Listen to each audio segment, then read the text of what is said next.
Hi, everybody. Welcome to the latest episode. Myself and Stephen. This one, the usual roles. Stephen's come in straight away, walked through the door, and told me what we're talking about today. And this one is basic decision making. Now, I use the word basic as probably the wrong word to use because I would imagine there's been some experiences that certainly Stephen has gone through, and I can certainly relate to, which highlight that decision making is quite challenging. So, why is that the first thing you literally virtually the first thing you shouted at me when we walked through the door to start recording? So hit me with it. Do you know what? This is a real personal one for me, and it's around I've found over the last few weeks that I've had some decisions to make, and it's almost like you sometimes put them off, and in order to make decisions, sometimes you have to ask yourself lots of questions, but also you might have to have questions of others in order to get to the right decision. And the disruption that you have when you don't think about, oh, I've got to make this decision, but I'm putting it off. And the longer you put it off, the more issues that come off the fact that you haven't made a decision.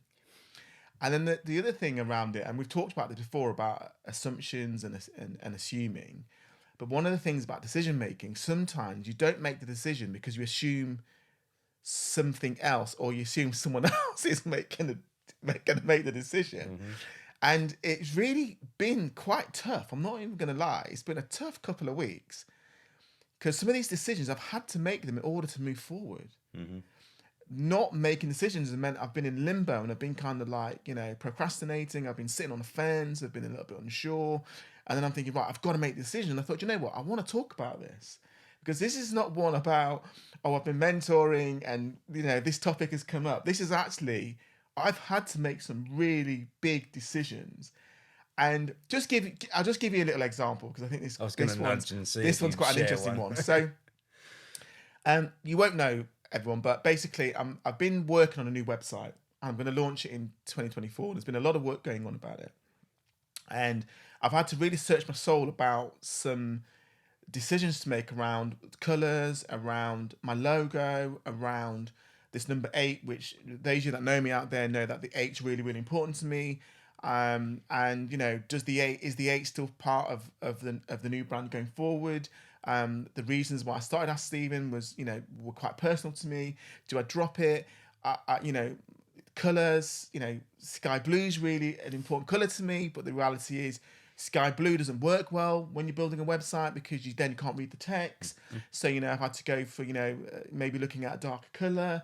And there's just been all these decisions to make where I've had to make them on something really personal because my business is really personal to me. And it just kind of hit me that actually you have to sometimes ask the right questions in order you can make decisions. And we can't keep putting decisions off. Sometimes you have to go with your gut if you can't make a calculated decision because you've got all the data and all the information. So I'm just throwing it out there for me. It's just it's almost like, are there other people out there that have struggled with this one? And if so, has this resonated with someone already? And people are sat there going, "Yeah, I feel your pain." So yeah, it's a real personal one for me. And I guess I know what the answers are when you think about them and you stop and you think logically. But when you're in that moment and someone goes to you, "So what do you think? Make a decision. Are you going to have that color or that color?" And what about the decision making when it goes against some of your personal beliefs? But I know that sky blue is not going to work on the website. It won't work because you cannot read the text around it. But sky blue is my color. It's the color that's really important to me. So I'm throwing it over to you, Oliver. But that's where it came from. Yeah, okay, well that's good. It's a good open share, that one. I like it. I think I can certainly relate to it with people around me and clients and friends and so forth. I'm weirdly in a slightly different position. As you know, I have a little tool that I love called Clifton Strengths, and in that, my number one strength and talent is command. It's all about leadership. Now, when you see that, you immediately think that I'm a good leader, and certainly in the early parts of my career, I was not, because I love a decision. Give me a decision to make, and I will just make it, bam, and I will make it with no real consideration to the consequences if left to my instinctive self. I had learnt now over many years that that's not cool. It doesn't work very well. So I can also see a scenario where people can get frustrated. They can get frustrated, with someone like me who's quick fire decisions without any thought going into it. And flip side, people like me who just just make a decision, you know? Blue or green, white or black, or all these sorts of things. And so I think what's really important is to know that there are both sides to that story. Yeah. So if you're somebody who struggles with making decisions, you're not alone. Fact, Stephen's just highlighted it, and there are probably, I'm going to say, many, many more of you than there are of people like me who are just ridiculous about wanting to make decisions all the time. I mean, with me, I give a really it's quite a poor analogy, but honestly, when we look at the First World War, right, there's a lot of recriminations for the people who made all the decisions about sending people over the top. But I know damn well, and I can't hide it, that if I was in their situation with the way that I was and all the training you would have been given at that point, I would have made the same damn stupid decisions that they made, because I wasn't taking in information to hand. And it's awful to think, but I can't sit here thinking, no, that's ridiculous. I can with hindsight, but faced with it at the time, I would have just been felt, well, I need to make a snap decision. This is what I've been trained to do. Bam. The more people we send, surely by logic, we'll get there. Absolutely awful. I mean, how many millions of people were slaughtered through that thinking? But those people who make those quick decisions, I think you often find them in senior positions. So if we sort of throw this back into work, I think because you have the confidence to make decisions, and so many people don't feel confident about that, I often feel you can find people in the decision-making positions perhaps aren't actually fit to do it with wherever their training is. So when you bring it up, it first of all resonates to me with, I definitely recognise that in a lot of people around me. So you're not alone, there's no doubts about it. But I also think, don't look at people who are good at making decisions and think, oh, I wish I was like them, because at least you think about it. At least you consider it. There is probably some perfect happy medium here that we're looking for. But I don't know necessarily what it is. It's about, so how did let's think about this. You've made some difficult decisions, you've made them. So what was the process that you went through? I think you highlighted a really important bit of it. So in making a decision, because of the way that I am, I'm a mentor, I'm a coach, I'm always trying to support people. So in order to make a decision, I think about how it affects the people around me. And then some of the decisions I've had to make, I'm thinking about, how is this going to affect my audience? Okay. How is this decision I'm going to make around, I mean, this was just one thing about colour. There's been some other decisions to make, but a lot of them have been around my personal beliefs and how does that affect the outside world, and how they perceive it. And I guess it's about a process of elimination, isn't it? So you make a decision, but some of us are thinking about, well, how will that transpire, and who will it affect? So this decision I'm going to make, how will it affect the people around me? So that was the first thing that I thought about. The second thing I thought about, which again sometimes we don't always think about when making decisions, is who is it for?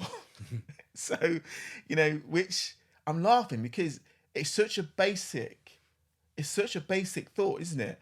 I'm going to make a decision, but who is this decision for? So something made me think that sometimes we make decisions not knowing actually who's the decision for. Yeah, that's a good point. So that was also part of my thinking. And then I guess the last bit was around, is this a selfish decision that's about my ego? Okay, let's get it out there. Is the decision that I make, is the answer based on my ego? Am I stroking my ego to make this decision? Which then also made me think about in the workplace and when I'm mentoring and coaching people. I'm always saying to them, sometimes you have to make a decision. But what I will temper that with is, you've got to look at who will be affected by the decision that you're making. Is there any data or any information that you need to look at before you make the decision? And sometimes, and I've had to accept this over the last few weeks, is I might not be the expert, right? I might not be the expert on making this decision. So making it, I need to speak to some experts because this is their field. And I think sometimes, whether it's entrepreneurs, whether it's CEOs, managing directors, anyone that's managing someone, you can't just always look at someone and go, "I'm telling you to do it, so just do it." Yeah. Sometimes you have to listen to someone's expert advice because they've got some experience in it before you make that final decision. And so it's been quite an interesting one for me, but it's also made me think about I haven't. It's not that I'm sat on the fence with I've made a decision because I think that's really important. And I'm the first one to challenge people that don't make decisions. But making a decision is about. It's not just about one bit of it. It's about actually you've got to consider why, who, what, when, and then you've also got to think about: is it for now? Is it for next? Is it for later? And so hopefully that sort of answers your question, but also opens it up even more. Yeah, well, 100%, because exactly though the things that I'm taking out of that, which I think anybody listening to this will think, first of all, is the delay in the decision making based purely on yourself? Are you the only person who's going to be impacted in it? Well, then we can make a fairly relatively, I'd say, quick decision. Like I say, flip it round. Is the decision you're going to make a difference to other people? So, for example, if you stuck with Sky Blue, many people with visual difficulties, so DDA wise, you probably wouldn't be compliant. So, that's not really good, is it? So there's no reason other than your own personal ridiculous faith to Manchester City to keep that colour. I'm outing you right now. That's just because I'm so fed up with my own club right now. I'm so miserable. I just want somebody else to feel my pain. But so there's that, the impact on it. But then I think, like I say, on the other end of the spectrum, what I also took out of that, especially aimed at anybody in a leadership position, is you do not know best. It's not even a case of sometimes you never know best on your own because you will be in some way, shape, or form biased or blinkered. So you must always, in my humble opinion, seek others' input. You don't have to take it on board. You just need to listen to it. You don't have to act on it. This is the massive thing that I learned, that when I started opening up and listening to people's views before I made a decision, the decision that I made in the medium to long term was far, far more powerful, far, far more effective, or there were far better reasons to explain why we'd made that decision rather than I just winged it. Someone had asked me a question, I'd just gone, right, we're going right. So you don't realize the value that you have. In fact, I'm doing quite a lot of work at the moment on some packages that I'm going to start offering businesses, which we were talking off camera is not what I ordinarily do. And part of it is because they're quite frustrated with how difficult it is to communicate fairly basic stuff. And this is one of those things, not knowing what you've got in the room already in your company. You've got people employed in certain roles doing certain jobs, and you just presume that's what they do. And you don't think what other skills they've got, what other talents they have, what other knowledge they have, and you don't think to ask them questions, and you do that whole thing. This is what we're doing, that's the direction we're going, and you've no idea. You're not even checked in to see, well, is there another way? Are there some different ideas? But it's incredible how many companies don't do that. The company whose tool I use, Clifton Strengths Gallup, do an amazing amount of statistics, and they've just talked about the amount of employees in Europe that are thriving in their work, and it's bloody low. And there's an incredible number of people who are disengaged. So I call it sleepwalking through work. So there is a big, almost pandemic, as it were, of people in work giving probably less than 60%, 50% of their capacity. And that is one reason is because their bosses, managers, owners, or whatever are not asking them stuff. They're not engaging. They're not valuing them. They just see them as tools to do a task, which is nuts. So for me, what I feel like the big learning here is, first of all, there are people who don't like making decisions. That's really valuable to notice. But if you are someone who likes making decisions, check yourself.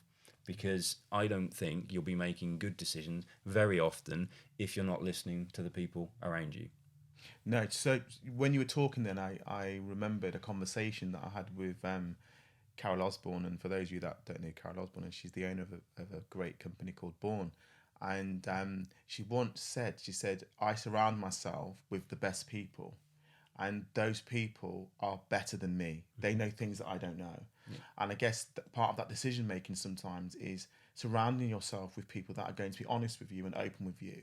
And actually, as much as my heart was going down a certain line with some of the decisions I had to make, I had to listen to the expert and go, yeah, but you're going to have a website that no one can read the text. Come on, it's not that difficult. Yeah.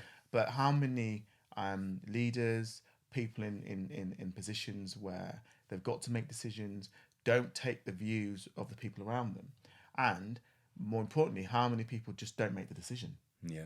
So they just go, and there'll be people listening to this podcast now, 100% listening to this podcast where they haven't made a decision and it's come back to bite them on the what, Absolutely. because they haven't made that decision. So this is not about procrastinating or sitting on the fence. This is actually about being quite reassuring around, surround yourself with people that you can ask the question. And I started this podcast by saying, in order to make the decision, sometimes you need to ask questions. And sometimes you need to ask the right questions. But more importantly, you need to listen to the answers. Yeah. And what I've had to do over the last 2 weeks is listen a lot more to the answers of the questions that I've sort of posed. And also believe in an expert, because actually there's a reason why they're doing what they're doing. And sometimes leaders, people in those positions, and I hold my hand up and say, they sometimes our egos go before us and we think we know best. The reality is you do not know everything. And the reason why you surround yourself with people, you hire people, you use third parties, etc., is because they'll know, and you're asking for their expertise. So that was a real personal one for me, but actually it's made me think a lot more around how hard is it sometimes for people to make decisions. And decision making is a massive part of being a leader, being in a management position, inspiring people, galvanizing a team, moving people forward. You need to be able to make decisions, but you have to take on board people's views. You have to look at the data sometimes. Sometimes you even have to go with your gut, and I get that, or go with someone else's gut. Yeah. And, one of the things that I hear a lot of people, this isn't mine, you probably use this terminology as well, is the whole fear of failure being part of it. Because you feel if you make a decision, that's it. If I've got it wrong, well, no. There are going to be occasions in life where you make a bad decision that has a massive impact on you. But even then, there's a learning from it. But most of the time, it's not going to be life or death. It's not going to be business critical. But it might not be great. But there's feedback from that.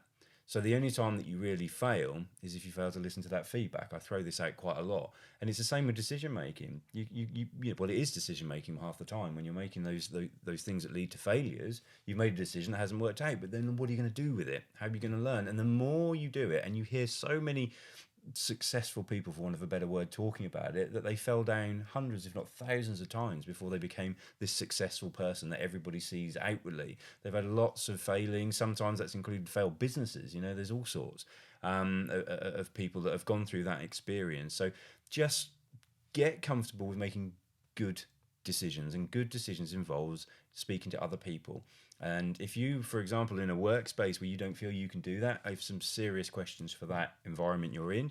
And if you can't see that there's a way to tweak it, then I really think you should be having a look yourself at whether you continue, because that is not a healthy place. Unfortunately, in Europe in particular, there seems to be a huge number of these cultures, either always been in existence or starting to develop. I was really shocked by all these statistics that came through, and they were from a very big spread of people and questions or answers. We're talking hundreds of thousands of samples and data that's gone back like 15 years over probably 2.5 million people. So it's serious stuff, and it created a pretty damning picture, to be fair. So the people for me that I really want to focus on, I see you obviously are keen to listen to people and support them about, it's okay if you struggle with making decisions. But for me, it's the people who make decisions. I really want to kind of almost grab you by the shoulders, shake you and say, if you're not asking people, if you're making it on your knowledge and your experience because you know best, I can tell you right now you're wrong. And no one who's an incredibly good businessman or entrepreneur has ever been successful on their own. If you think they have been, you're wrong. And you will always be wrong. And it's something that you need to learn quickly, because you'll end up making a really bad decision one day, which will come back to bite you as you mentioned earlier, much more so than these people who don't make decisions. The severity of it one day will catch up with you. So that's really what I want to ram home. What would be your final point? I guess my final point on it is surround yourself with the right people.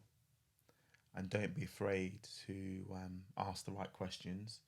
And more importantly, don't be afraid to take their answer. Yeah, it's a good way to finish that.